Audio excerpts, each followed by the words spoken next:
Assalamualaikum warahmatullahi wabarakatuh. Perkenalkan, nama saya Mutiara Kasih Ilham, mahasiswa dari Universitas Megabuana Palopo dengan NIM B2206027. Nah, video ini saya buat untuk memenuhi tugas pada mata kuliah Fisiologi Kehamilan. Nah, pada video kali ini saya akan menjelaskan tentang panggul. Tulang panggul adalah serangkaian tulang yang terletak di antara tulang punggung dan juga tulang kaki. Tulang panggul pria dan wanita memiliki fungsi sebagai alat gerak, tetapi pada perempuan berfungsi juga melindungi organ reproduksi. Tulang panggul terdiri dari 3 tulang yang menyatu, yaitu tulang pinggul, sakrum, dan juga tulang ekor. Yang pertama, tulang pinggul. Tulang pinggul jumlahnya ada 2 di sebelah kiri dan kanan, lalu menyatu di bagian tengah dan membentuk area panggul yang disebut sebagai pelvic girdle alias tulang gelang panggul. Tulang panggul sendiri terdiri atas 3 bagian lagi, yaitu ilium, pubis, dan ischium. Ilium. Yang pertama saya akan menjelaskan tentang ilium. Ilium merupakan bagian terbesar dari tulang pinggul. Bentuknya lebar seperti kipas dan melengkung. Jika Anda ingin tahu di mana letak ilium, coba letakkan tangan Anda di panggul, pastikan Anda merasakan keberadaan tulang ini. Yang kedua, pubis. Pubis adalah bagian tulang pinggul yang terletak paling depan, posisinya dekat dengan organ kelamin dan berjumlah 2 buah yang disebut simfisis pubis. Pubis sangat kuat namun bisa longgar saat persalinan karena merupakan jalur lahir bayi. Yang ketiga, ischium. Ischium adalah tulang yang menopang berat badan Anda saat duduk, sehingga sering disebut dengan tulang duduk. Posisinya berada di bawah ilium dan di samping pubis.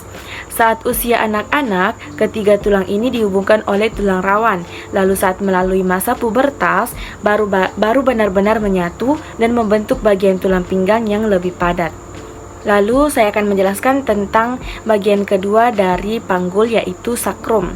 Sakrum adalah tulang berbentuk segitiga yang berada di belakang panggul dan terdiri dari 5 tulang belakang yang menyatu.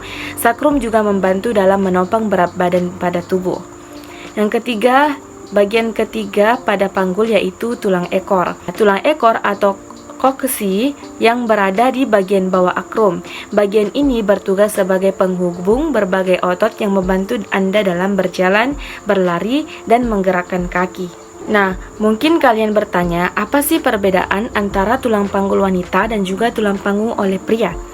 Nah, tulang panggul wanita memiliki beberapa ciri khusus yang membuatnya berbeda dibanding tulang panggul pria, yaitu fungsi tulang panggul wanita berfungsi untuk melindungi organ reproduksi wanita seperti vagina, serviks atau mulut rahim, indung telur atau ovarium, tuba falopi, usus besar, kandung kemih, dan saluran kemih.